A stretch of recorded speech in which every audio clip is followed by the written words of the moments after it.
It all started with my childhood. Now I look back at things. I grew up in Jordan, so my father was always talking about his house in Jaffa. And as a child, I had to sort of construct Palestine, build images of whatever my father told me as a kid.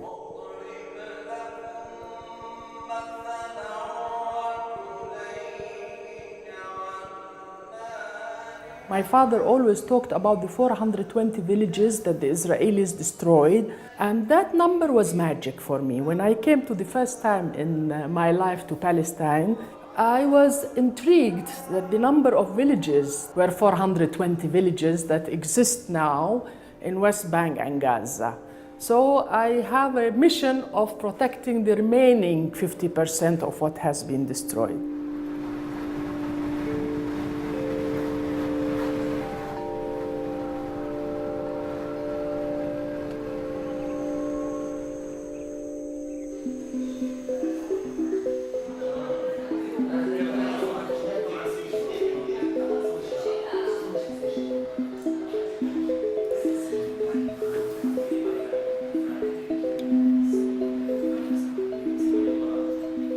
The restoration of buildings has always been a dream of Riwaq. Because when Riwaq started, we didn't know anything. Not just we didn't know how many buildings there were in Palestine, we also didn't know how to restore them because the building knowledge was lost. So the first 10 years of Riwaq's life were practically experimentation and documentation. But in 2001, when the Intifada started, unemployment rates were very high in Palestine. For us, building restoration is a quintessential job creation project. Money we spend on a building, 90% of it goes really to the community. They get a space, a nice space. They benefit, they work in it, and they put money in their pockets.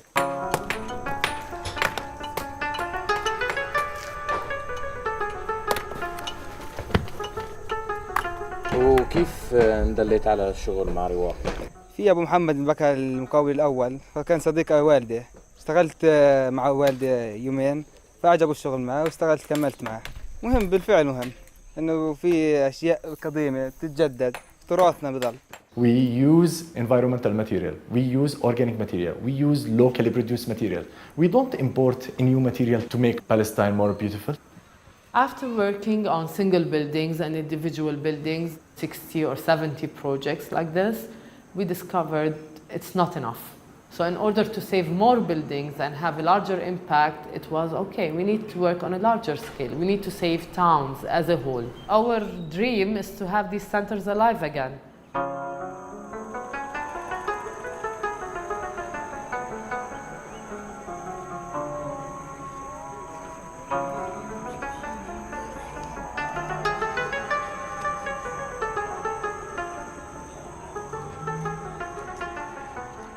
We came to this village and we found a lot of intact historic fabric, these beautiful historic facades. So we started working on that to make sure that they're not deteriorating. We also introduced infrastructure, electricity, water pipes. And one of the projects we did is also this building. We renovated that together with the municipality, and the municipality decided to rent it out to be used as a restaurant. And so that encouraged other people also to start opening maybe like a falafel shop, a small cafe. So business owners started thinking about also investing in the historic center. This open space, it's used for different activities. Like in the summer, there's this cultural heritage festival. You come for a week and there are shops and kiosks and there's music and it's really beautiful. I remember many times when we go and they say like, what you are doing? You are crazy. These are dead things, you cannot make them alive. And those same people, I remember them in the inauguration, almost crying. And they say, we got it wrong. زينوا الحرق تغيرت علينا وأنورت وصلحوا إشي كثير يعني وعمروها حوالينا واللي بيجي يعني مبسوط في حالتنا إنه شو صار فيها وصار عمارة صار إنه فيها أكثر يعني ما.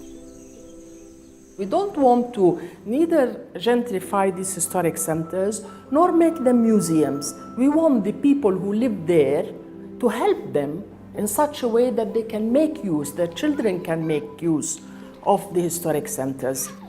Palestine doesn't have any petrol. Palestine only has its heritage. So our heritage is our petrol. It's where our investment should be, and it's where our money will come from in the future. And it's not just for the economics of tourism coming. With the urban expansion happening now, we're losing public spaces. We're losing spaces that are accessible to everyone to go to. We need a public space. We need a public space because this is the place for community to meet and to make a dialogue and to intervene in their future. Colonization does not take place in territory. It takes place here. If you are free here, nobody can colonize you. And because we are architects, we claim also that space is essential to have this freedom in mind. Space could be a medium and could be a tool to change things.